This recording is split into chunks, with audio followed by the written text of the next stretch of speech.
vídeo de hoje eu vou mostrar todas as leituras que fiz nos meses de março e abril.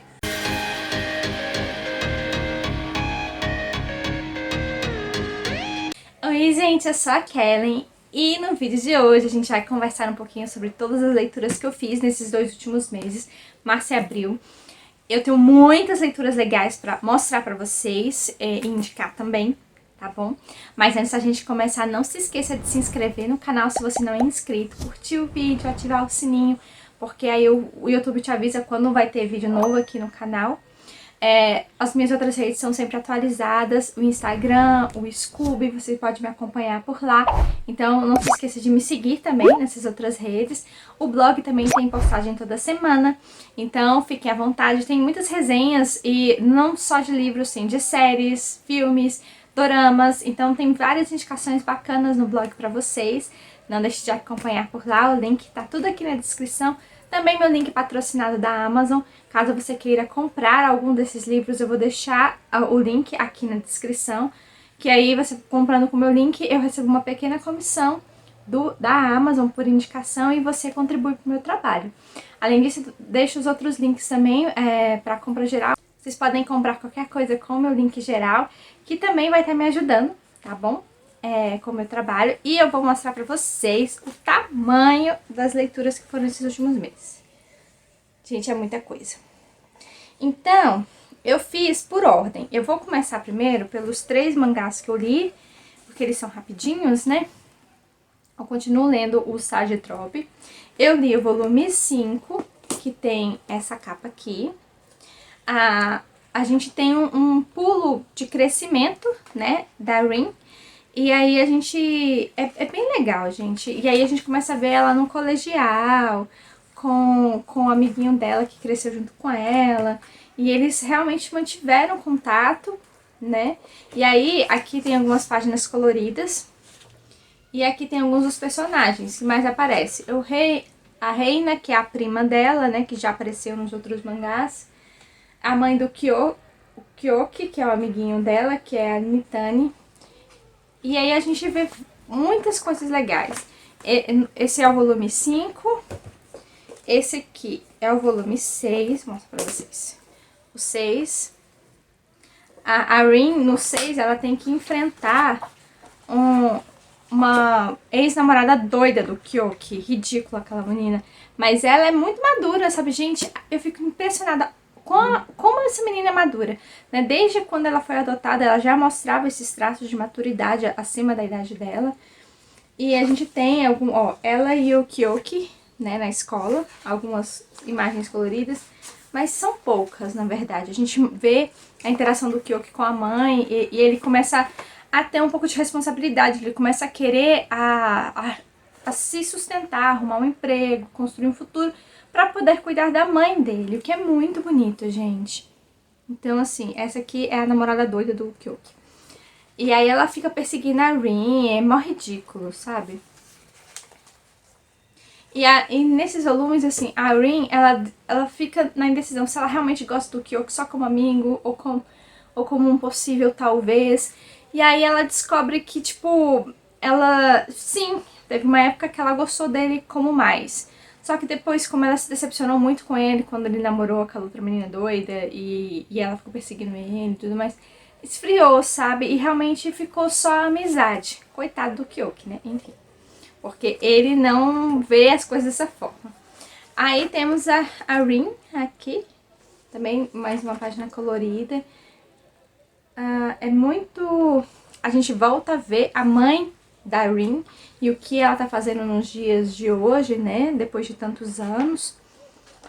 E a Rin, neste volume, no 7, ela demonstra que ela quer conhecer a mãe verdadeira.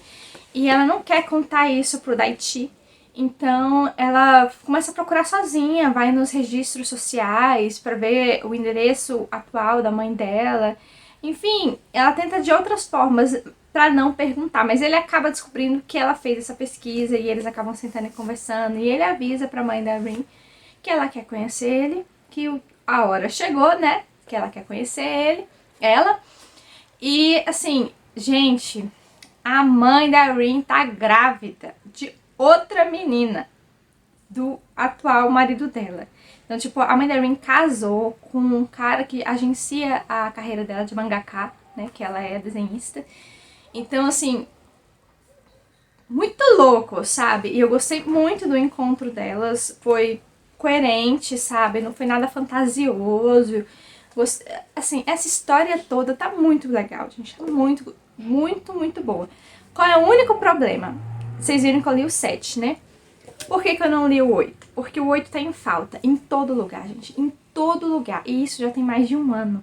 Porque eu comecei a comprar essa série há muito tempo. E já tem muito tempo que eu ouvia falando que o volume 8 era em falta. E eu tenho, assim, olhado em lugares raros, que vendem mangás raros. E tá difícil até nesses lugares encontrar. Não sei quando que eu vou conseguir dar continuidade na leitura, porque eu preciso ler o 8 pra ler o 9 e o 10. Fecha no 10, né? Então, se alguém sabe de algum lugar que tá vendendo o volume 8, deixe nos comentários pra mim, por favor. Porque eu só achei em um lugar e estavam vendendo por R$100. E R$100 é um preço muito abusivo para um mangá que custa de preço de tabela R$19,90, sabe? É um preço abusivo. Então, assim, eu quero comprar por um preço ok, mesmo que pague um pouquinho a mais, mas R$100 é um absurdo, né, gente?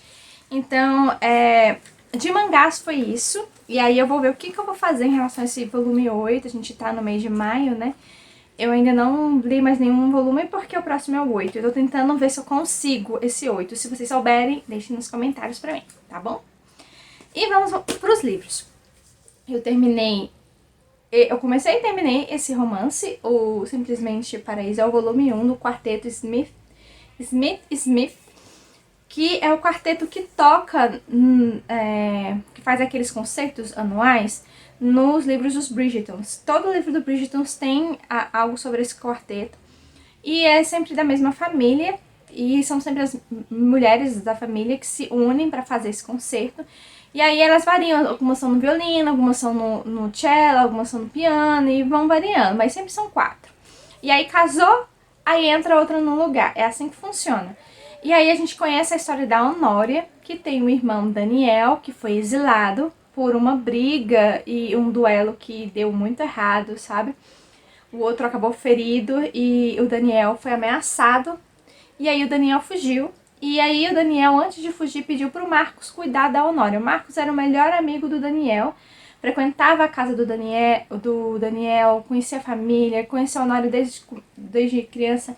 E a Honória das irmãs do Daniel é a última, a caçula, para se casar. Então o Marcos fica ao longo desses últimos anos que Daniel tá no exílio, né, em outros países, fugindo, ele fica tentando cuidar da Honória, afastando pretendentes ruins, expulsando mesmo, tipo, ela até chegou a receber umas possíveis propostas, de repente os pretendentes somem. Derrubei os livros. Quem será, né, quem tava expulsando? Marcos. E aí acontece uma série de acontecimentos que mostra que a Honória está mais decidida do que nunca a se casar nessa temporada. E Marcos quer estar mais ativo e mais presente. E ela começa a demonstrar um certo interesse pelo caçula dos Bridgertons. E de início o Marcos parece que não tem objeção, mas depois ele tem. E por que será que ele tem? Ele é muito possessivo, gente. Toda hora ele tá com uma objeção. E aí ele começa a perceber que os sentimentos por Honória mudaram. Mas assim, acontece muita coisa, gente. Honória tenta fazer uma situação lá pro Bridgerton, o Gregory, né, presta atenção nela e dá tudo errado. Quem cai na brincadeira dela é o Marcos, e o Marcos se fere feio. Ela acaba tendo que ir cuidar dele, a Honória e a mãe, e quase que Marcos perde a perna. Então, assim, é muito, muito divertido. É um livro que eu ri muito, eu gostei muito do casal principal. Eles têm uma química muito boa. E eles têm um desenvolvimento muito bom, sabe? Assim, as histórias deles acontecem longe das festas, o que é bem legal, é mais um relacionamento, assim, do dia a dia, sabe? Eu gostei muito, muito mesmo. Esse é o primeiro volume da série de 4 livros. E aí eu concluí Em Chamas, que eu tinha aquele propósito de terminar a trilogia, né, dos Jogos Vorazes, já tinha comentado com vocês.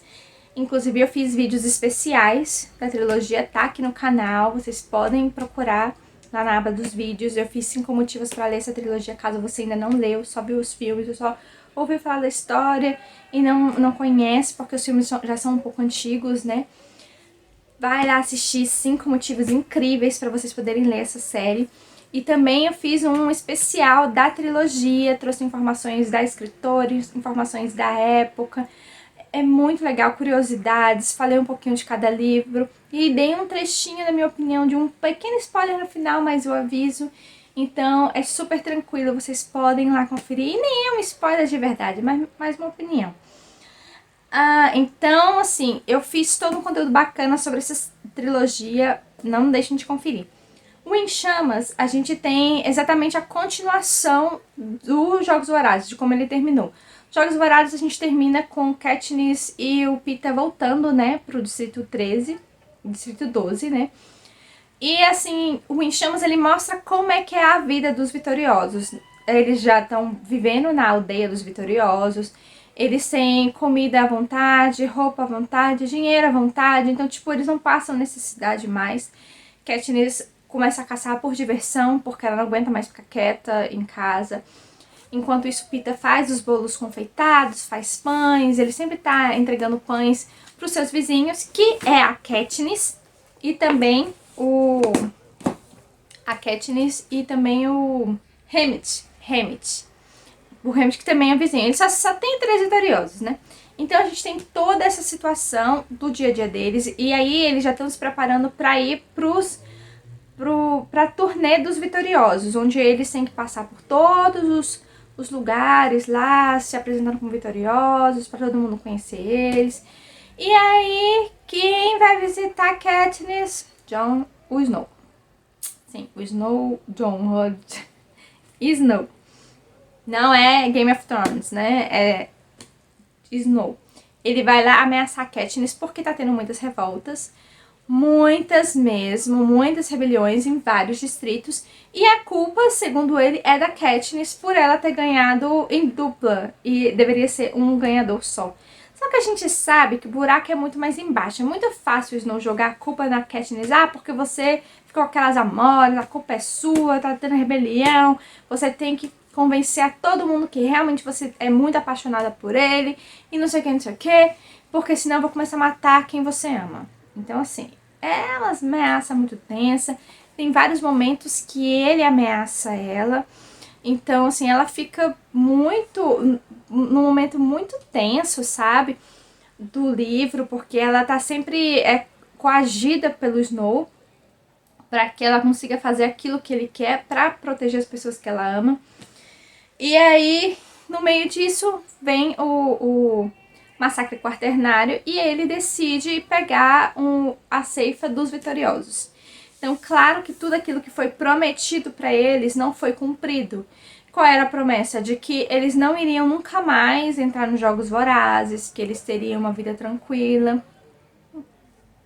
Por que ele fez isso? Porque ele quer matar a Katniss de qualquer jeito, porque ela se tornou um símbolo, o Tordo se tornou um símbolo.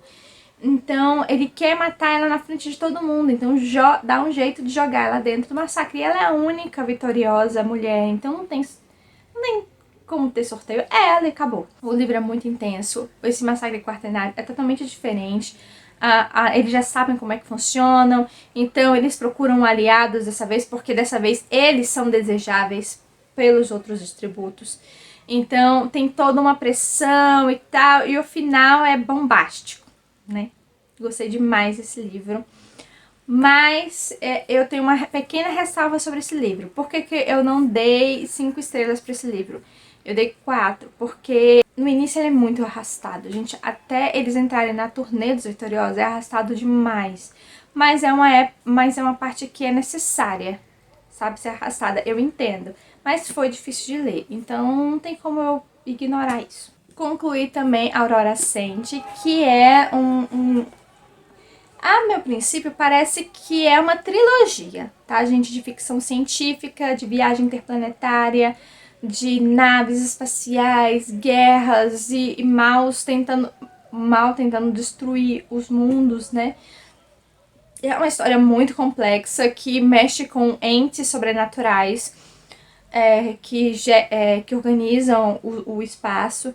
Então, ele é um livro muito bom. Ele é um livro para jovens, de jovem adulto, mas ele não é focado em erotismo ou coisa desse tipo. Tem umas pegadas bem joviais de flerte, de ficar falando, ah, fulano é lindo demais, ciclano é lindo demais, olha a roupa apertada de ciclano. Tem muito disso, dessas coisinhas de adolescentes, mas a pegada mesmo é a aventura que um grupo, né, tá se formando para fazer expedições para ajudar outros através do Esquadrão Aurora. E aí a Aurora ela é resgatada pelo chefe de um desses esquadrões, que é o Tyler. E o Tyler acaba, por causa desse resgate, ele é preso numa quarentena. E aí ele perde a oportunidade de escolher os companheiros de equipe dele. Então, assim, só as pessoas que não quiseram ser escolhidas por outros, porque queriam ficar com ele, ficaram com ele. E os que não foram escolhidos por ninguém, ficou. Então ele meio que pegou o resto e as pessoas que não quiseram ir com os outros, que estavam esperando por ele, amigos dele. Que é a irmã e uma amiga dele de longa data. Então a gente tem o Alpha, que é o Tyler, a diplomata, que é a irmã dele, a cientista, que é uma das que foram rejeitadas, o mecânico também é um dos que foram rejeitados, o guerreiro também é um dos que foram rejeitados. Inclusive o guerreiro, ele é descrito muito parecido como se fosse um elfo. E a piloto é a amiga dele e a garota misteriosa é a Aurora.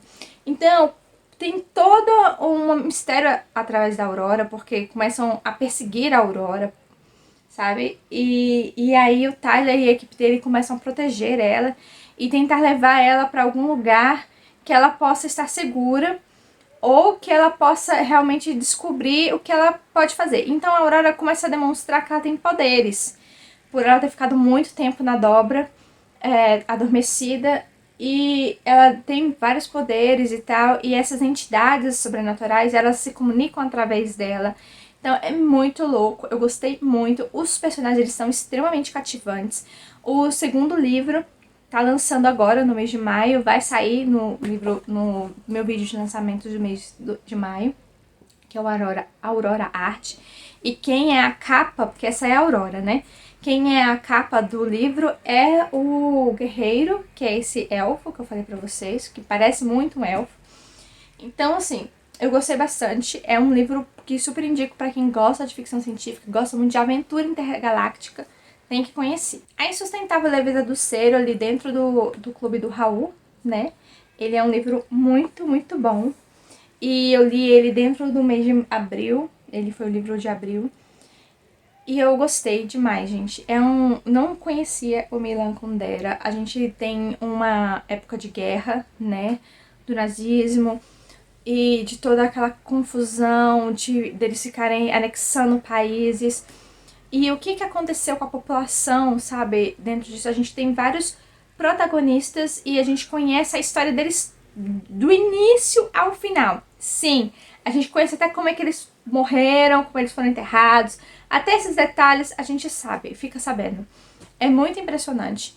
E assim, de todos os personagens, eu gostei muito da Teresa. Ela é muito gente como a gente, sabe? Cheia das imperfeições que a gente tem também. E de incertezas, inseguranças. Eu gostei muito, muito dela mesmo. Ela é muito humana. Tem uma cadelinha que aparece no livro que ela é muito, muito fofa também. E essa relação deles, a vida deles que eles levam dentro desse período de guerra e como a população é afetada mesmo por causa de todo o... Porque é diferente, sabe, gente? Como funciona lá, de como funciona a guerra em outros países. A população é afetada, não só por destruição e tal. A política não é uma coisa que é feita só pelos políticos. Ele é feito também pela população. Então a população ela é afetada dia a dia por causa da política. Então há muitas perseguições, muitas prisões.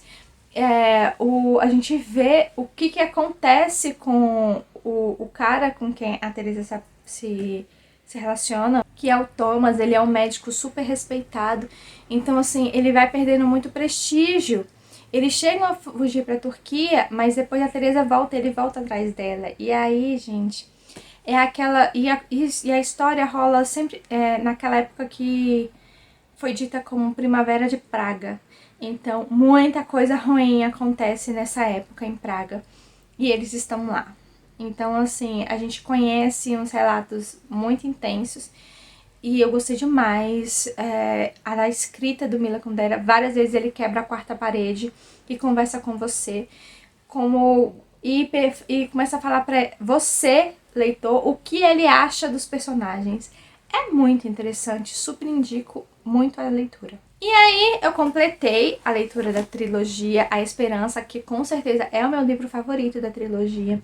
Ele entregou tudo, tudo que eu queria ele entregou.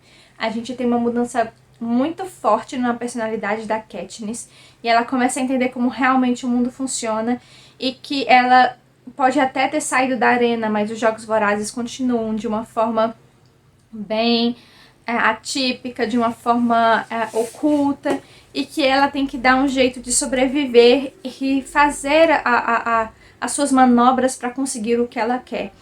É muito, muito bom. A gente consegue ver ela despertando realmente os seus sentimentos e descobrindo de quem realmente ela gosta, se é do Gale ou se é do Peeta.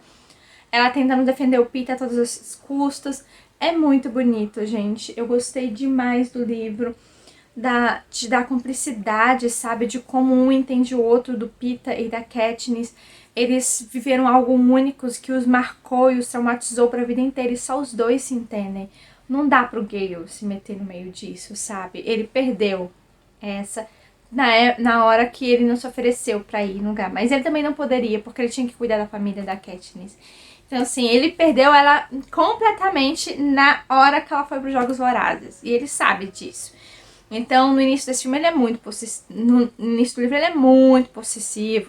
Ele é muito chato, assim. Desculpa se você gosta do Gale, mas ele é, gente. Ele é possessivo e ele quer que ela goste dele do mesmo jeito que ele gosta dela, mas a gente sabe que as coisas não são assim, né? Cada um tem seus sentimentos. E ela fica sempre repetindo a mesma coisa. Ah, se a gente estivesse em outra situação, se a gente estivesse, eu não sei, talvez eu escolheria diferente. Gente, isso é só desculpa. É muito sobre o sentimento de cada um, sabe? Não, tem coisa que não dá pra forçar. Amor não dá pra forçar. Ou você ama ou você não ama, né? E toda a transformação da personagem da Katniss e também dos objetivos que ela começa a ter pra vida dela é muito legal. É um livro com muitas reviravoltas, com mortes muito tristes, tá, gente? E eu, assim, é o meu favorito, com certeza. E no mês de março, de abril? Porque a Insustentável Leveza do Ser eu li em março, na leitura do Clube do Raul. Em abril eu li o Retrato dos Dorian Gray. Eu li nessa edição, mas eu também comparei aquela que eu recebi, que eu já mostrei pra vocês. Essa aqui, ó. Essa aqui, da caixinha do Scooby. Eu comparei todinho, gente. É igual, tá? É igual, vocês lendo numa ou na outra. A tradução é com tradutores diferentes, mas é igual. Não é a mesma versão, assim, e a leitura tá muito boa das duas edições. Então, é um livro que eu não gostei muito, tá? Ele fala sobre a vaidade, ele fala sobre pacto com o demônio, né? Porque é o que o Dorian faz em relação ao quadro dele, porque ele não quer envelhecer, porque ele acha que o quadro vai ficar zombando dele. Enquanto ele envelhece, o quadro fica lá perfeito, com a beleza perfeita dele intacta. Desde o início do livro, o foco é em 3 personagens masculinos. Raramente a gente tem uma participação feminina. Mas pro final que aparece uma duquesa que se destaca um pouco, mas ela é usada mais para exaltar a inteligência do Lord Henry. E aí a gente tem a história do Dorian, que conhece um pintor, e o pintor que é o Basil. E aí o Basil conhece o Dorian, quer pintar ele, e diz que a presença do Dorian mudou a arte dele, levou ela a outro nível, e que ele pintou quadros maravilhosos, e que ele tem pintado muito desde que Dorian esteja presente na sala com ele. Então, assim, a gente vê uma tendência homossexual desde o início do livro, é bem clara, apesar do próprio autor ter tentado disfarçar depois que ele... Porque assim, gente, eu vou explicar. O autor, Oscar Wilde, fez uma primeira versão desse livro. E aí ele publicou, e ela foi censurada justamente porque naquela época o homossexualismo era proibido. E era punido com prisão e tudo mais, sabe? Era proibido, não poderia existir, mas é claro que existia e as pessoas meio que acobertavam umas com as outras. Só que quando ficava muito evidente, ficava difícil de acobertar, né? E aí ele fez um livro que é extremamente homossexual para a época. E é claro que ele foi censurado, então o livro voltou para ele e ele acrescentou vários capítulos, mudou a história, colocou personagens novos. E aí a gente tem a versão censurada e a versão não censurada.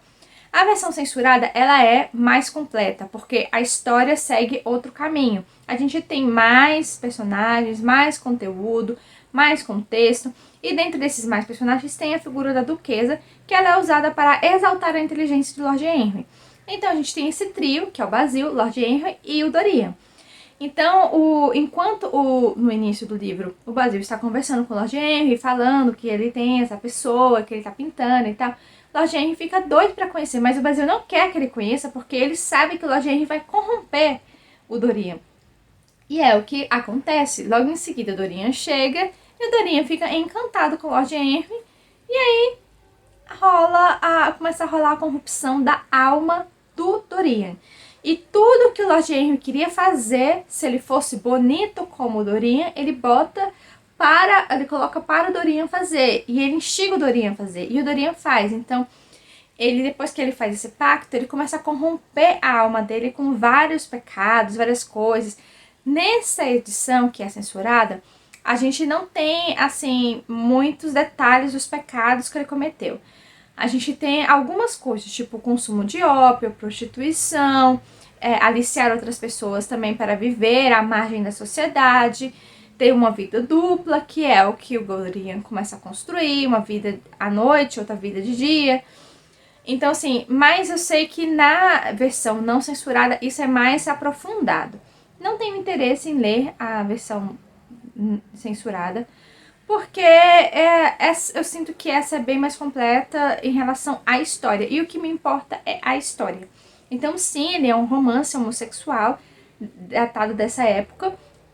E assim, e fica tudo muito na entrelinha. Mas você sente, você consegue entender tudo o que tá rolando. Então a gente acompanha o Dorian cometer vários...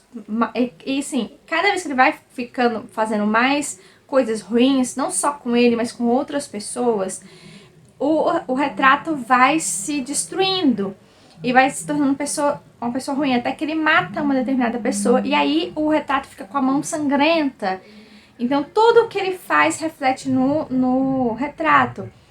E aí ele tá já pro final do livro, ele já tá com 40 anos e com a mesma imagem física. E ninguém questiona nada. E isso eu fiquei, como assim? Ninguém questiona isso, velho. Ele tá super novo. E ninguém questiona, sabe? E o retrato tá só o Kimba, da promiscuidade dele. Então, assim, não é um livro que eu gostei muito. Valeu a leitura, sim, com certeza. Dizem que é o melhor livro do Oscar Wilde. E é um livro muito bem escrito, muito tranquilo de ser lido. A tradução da companhia das letras do selo Penguin foi muito bom.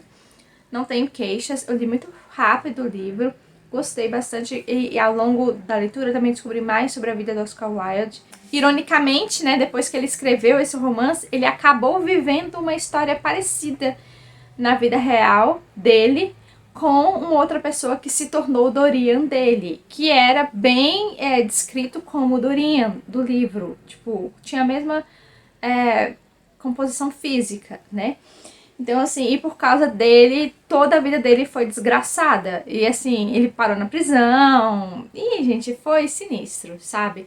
Ele perdeu muito do prestígio dele, perdeu todo o prestígio dele, perdeu a família dele, perdeu os filhos dele, porque a esposa se mudou para outro país. Então ele tinha essa vida dupla, o autor. Ele tinha um casamento, mas ele tinha os casos dele com outros garotos, sejam com estudantes dele ou com amigos dele, e essa outra pessoa com quem ele se envolveu, que era a cara do Dorian Gray. Há muito do que aconteceu na história de vida do Oscar Wilde, ele escreveu antes no livro. Que coisa, né, gente? Enfim, mas é um livro muito bom, eu gostei. E terminei com um romance, Uma Noite Como Esta, o volume 2 do Quarteto Smith. E eu gostei muito, a gente conhece a governanta Anne, né, que é quem toca o piano no concerto final do livro da Honória, do volume 1, no lugar da Sarah, que fingiu estar doente. Então, ela substitui às pressas a Sarah, e o Daniel tá voltando, né, do exílio dele, e ele vê ela e se apaixona à primeira vista. Aí ele começa a agir como stalker atrás da Anne. Gente, é muito interessante. E a Anne tem muitos segredos. Ela foge de várias coisas do passado dela.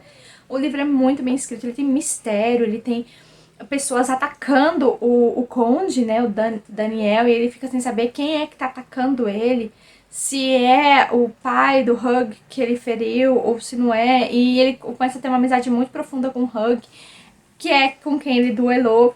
E é muito legal, gente, muito, muito legal, gostei muito, me diverti muito, tem muita ação, tem muito mistério, tem muito romance também, o romance dos dois é muito bonitinho, tem umas cenas maravilhosas românticas, gente, eu amei esse livro.